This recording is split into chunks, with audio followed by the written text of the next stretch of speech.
look at the page 2 of 2, you'll see that West Roxbury has almost 1,200 acres of open space.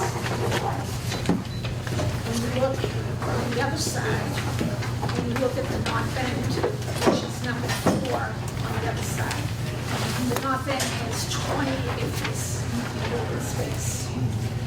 So, based on that low count, it's in our best interest to protect what little open space we have and for current generations and future generations.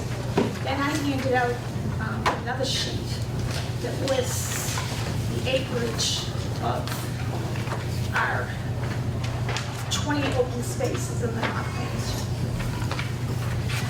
End. And if you look at the bottom, you'll see that anything that's on a percentage point, it equals 3.77 acres. That's not even the size of Christopher Columbus Park, which is 4.74 acres. So that's just to give you an idea of how small our open space is.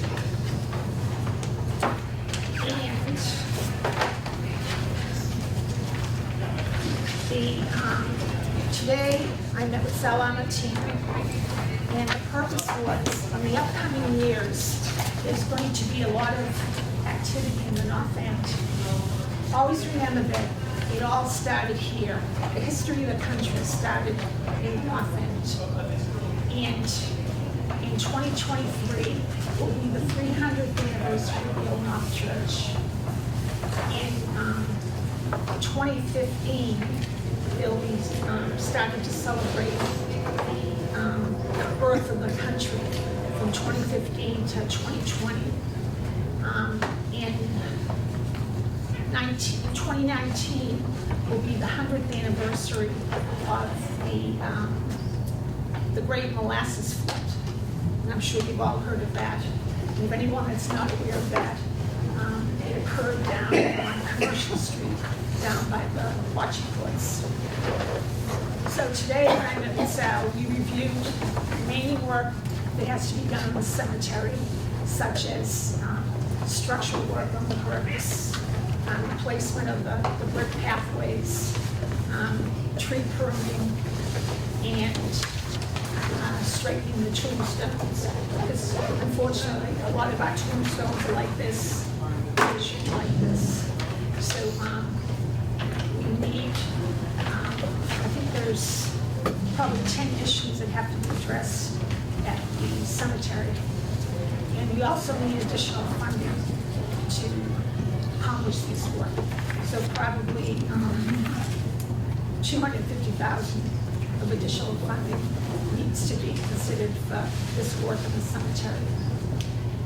Then if you move across the street to Pops Hill Terrace, the terrace was built in 1897, and it's scheduled to be on the capital campaign list for 2015. And there's probably 10 to 15 issues that have to be corrected on that particular site.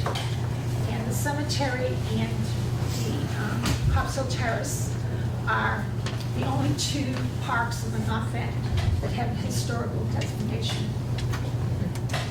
So, once again, it's in our best interest to protect these. And also, Olmsted, and I'm sure everyone here has heard of Frederick Law. Olmsted was involved in Pops Hill Terrace. Sure. Third thing we discussed was the Hollywood Mall in Colorado. As I stated earlier, the Old North Church is going to be celebrating the 300th anniversary in 2023. So there hasn't been much extensive repairs done to the Prado. So we want to do an initial study, which will cost between 10 to 15,000 to get an estimate for that. And then we have a few years to schedule the work to do that along the way. And also, I asked that the old-fashioned street lights that were just installed on Salem Street be installed on several streets around the Old Knott Church and the cemetery, such as Union, Charter, Foster, Henchman, Snow Hill, and Hull.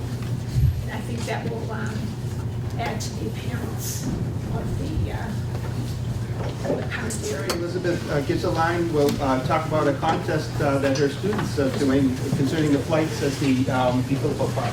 Yeah, my name is Elizabeth Gitzeline. I live in North Square, and I teach at Wentworth Institute of Technology in the Architecture, Design, and Construction Management College. I am in the architecture department, and currently this semester I am teaching undergraduate students, second semester juniors, third year architecture students in a site and environment studio. And one of the current project, it's actually happening right now, is a competition that I've designed. I have the project brief here. I've got a few copies if you're interested.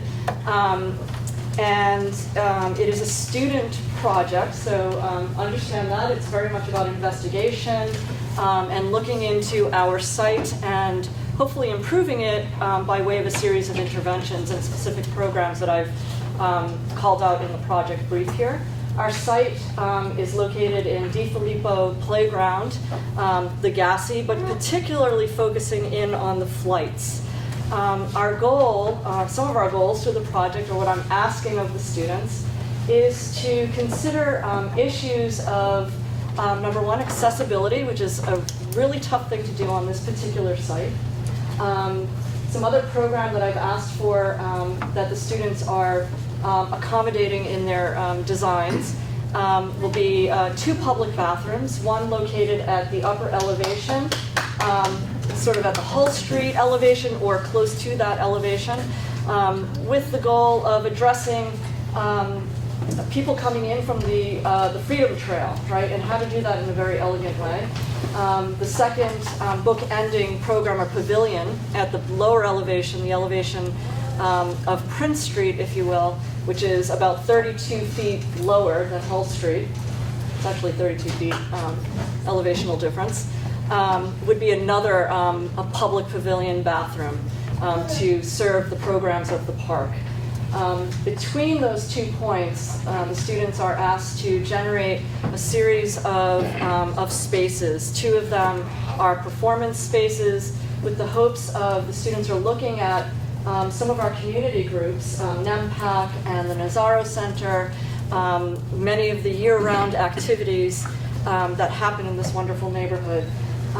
So I just wanted to sort of make you aware of this really interesting investigation that's going on. Perhaps, I think some interesting, very interesting observations have been made by the students. They're in love with the site. They feel that the site has been hijacked by unfortunate activities that go on at night there, and it's been hijacked from the neighborhood.